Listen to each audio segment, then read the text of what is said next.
Burma, जिसे हम Myanmar के नाम से भी जानते हैं, यही म्यांमार कभी ब्रिटिश भारत का हिस्सा हुआ करता था। ब्रिटिश सरकार ने अपना शासन सुरक्षित करने के लिए बर्मा पर कब्जा कर लिया था।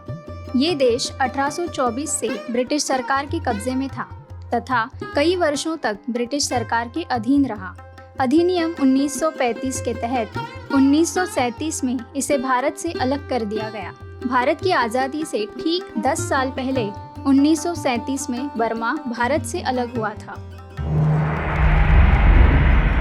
मीमांसा में आप सभी का स्वागत है।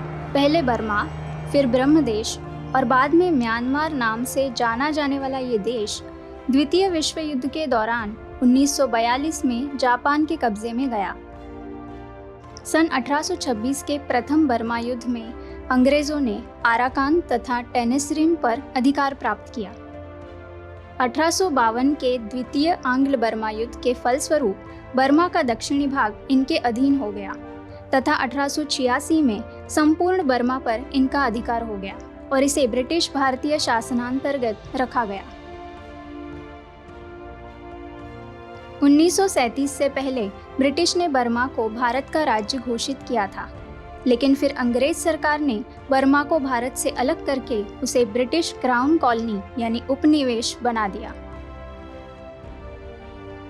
उस समय के वाइसरॉय लॉर्ड लिनलिथगो के अधिनियम 1935 के तहत 1937 में इसे भारत से अलग कर दिया गया।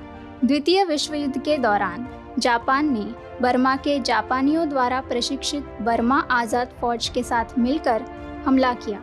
इस बर्मा युद्ध में सुभाष चंद्र बोस जी के आज़ाद हिंद फौज की मौजूदगी का गहरा प्रभाव पड़ा।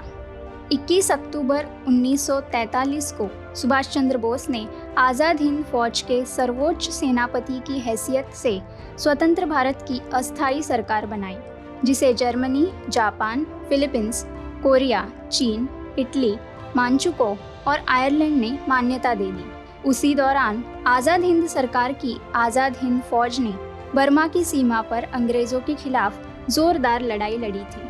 आज़ाद हिंद फौज में करीब 85,000 सैनिक शामिल थे।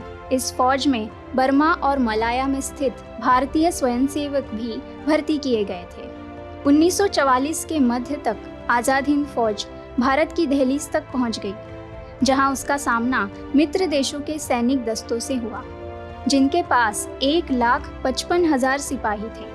आज़ाद हिंद फौज के मुकाबले उनकी संख्या कहीं ज़्यादा थी। फिर भी सुभाष चंद्र बोस की सेना मोइरांग में झंडा फहराने में कामयाब रही, जो इम्फाल के दक्षिण में 45 किलोमीटर की दूरी पर था।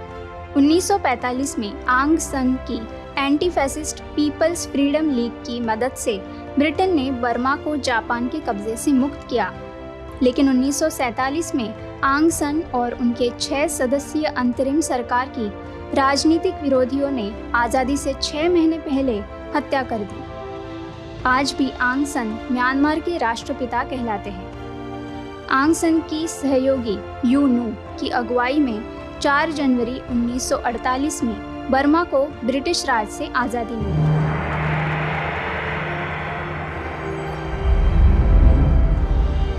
आपको बर्मा आंदोलन का ये वीडियो कैसा लगा, हमें कमेंट करके ज़रूर बताएं और इसी तरह के इंटरेस्टिंग वीडियोस देखने के लिए हमारे सागर व्यासपीठ इस चैनल को सब्सक्राइब करना ना भूलें।